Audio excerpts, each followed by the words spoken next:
Bonjour à tous. Dans ma première vidéo, j'ai dit que les hommes parlaient moins en standard que les femmes de la victimisation, et que c'était certainement une cause supplémentaire du nombre moindre d'hommes apparemment victimes par rapport au nombre de femmes. J'ai aussi dit que le féminisme était responsable de ça.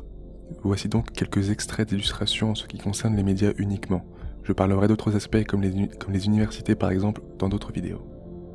Dans un premier temps, le cas de Jay-Z. Il s'est fait agresser par sa belle-sœur dans un ascenseur.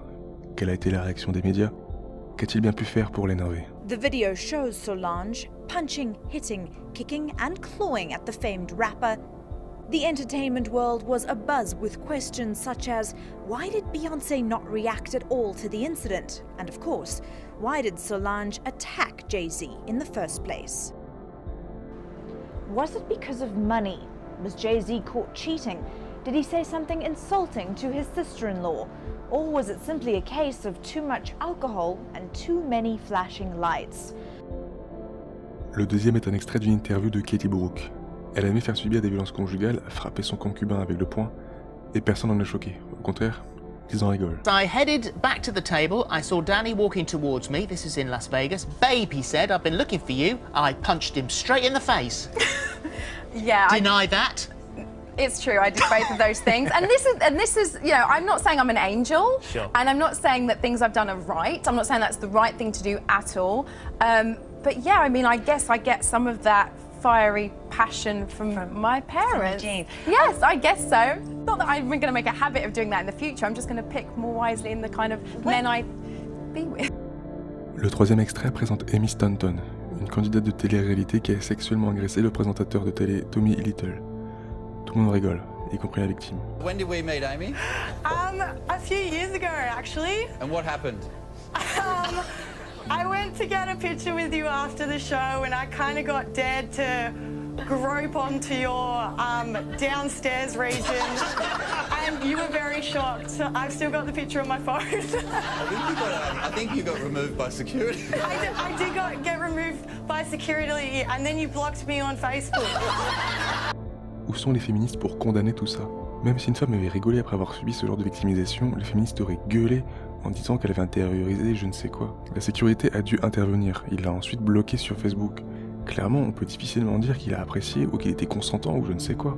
Mais il n'a pas d'autre choix que d'en rire en fait. Premièrement, les hommes prennent moins à cœur ce genre d'agression, parce qu'ils ne vivent pas dans une peur artificielle alors que c'est le cas des femmes.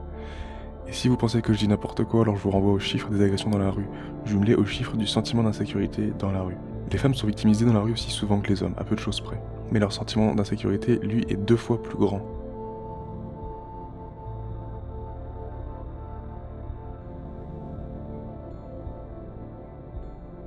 Idem pour le harcèlement. Elles sont globalement moins souvent victimes, mais à peu de choses près, c'est globalement 50-50. Mais elles prennent mal beaucoup plus souvent ce harcèlement.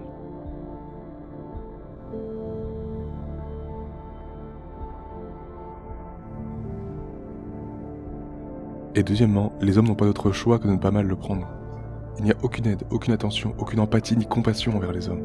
C'est notre seule façon de nous protéger, ce qui est assez ironique d'ailleurs parce que ça voudrait dire que le patriarcat, c'est-à-dire celui qui nous apprend à prendre sur nous, est en fait notre seul allié, et qu'en parallèle le féminisme est celui qui nous abandonne, il serait donc notre ennemi. Et pour répondre davantage aux féministes qui vont dire que tous les féministes ne sont pas comme ça, je vous demande donc, où sont les bons féministes ? Si la situation avait été inversée, je pense qu'on serait d'accord pour dire que les féministes auraient gueulé sur Twitter et dans les médias en général. Mais là, silence complet. Admettons que de bons féministes existent. Le silence face à tout ça les rend tout aussi coupables si jamais ils continuent de se dire féministes. S'ils continuent de se dire féministes en sachant ça et en le tolérant, c'est qu'ils sont tout aussi coupables.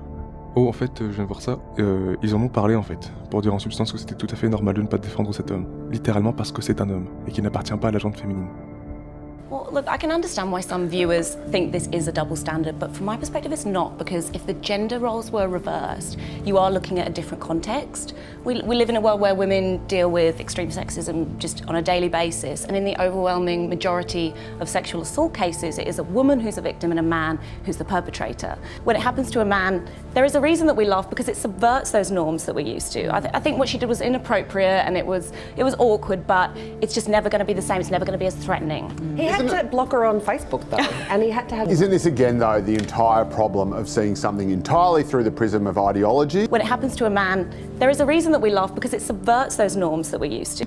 Entirely through the prism of theory and not actually what is happening in the real world. And in the overwhelming majority of sexual assault cases, it is a woman who's a victim and a man who's the perpetrator. Like in the real world, obviously Tommy Little was not threatened by this woman. This victim, whoever, you know, for want of a better word, if that's what people are trying to claim that he is. Ce débat date de début août de l'année dernière. 2 semaines plus tard, je vous laisse deviner qui était l'invité de l'émission.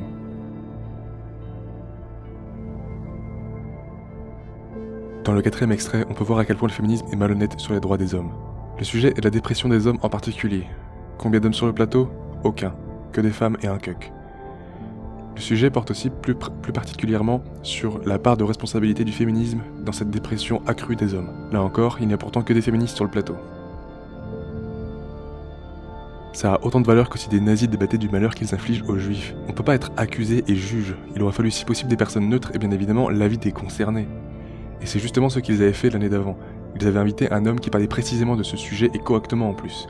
Voilà comment ils le traitent. I'm not blaming women for these problems, but I'm saying feminism, oi!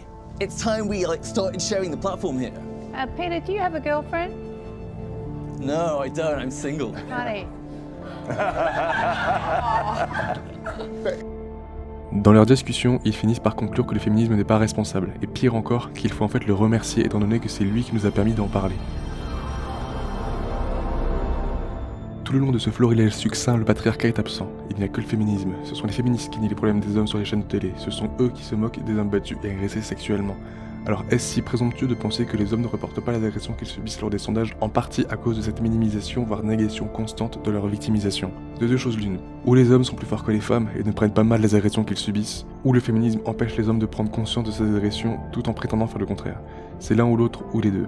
Mais quoi qu'il en soit, la disparité entre le nombre de femmes et le nombre d'hommes reportant avoir subi des agressions sexuelles n'a rien à voir avec le fait que les femmes soient plus fréquemment victimes.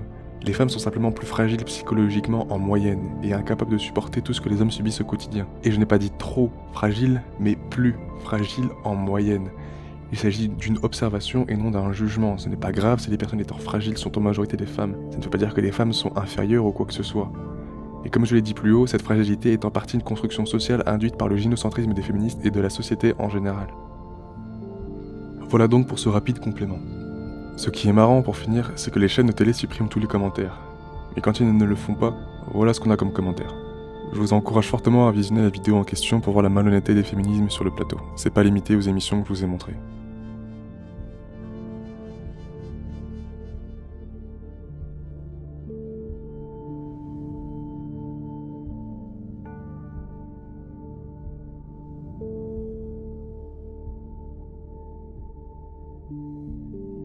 Well, I'm very meek. I'm the proof that men aren't inherently violent because I'm a big wuss. But no, you're not, because you're sensitive and you strong. Yes, and I think you are. And I.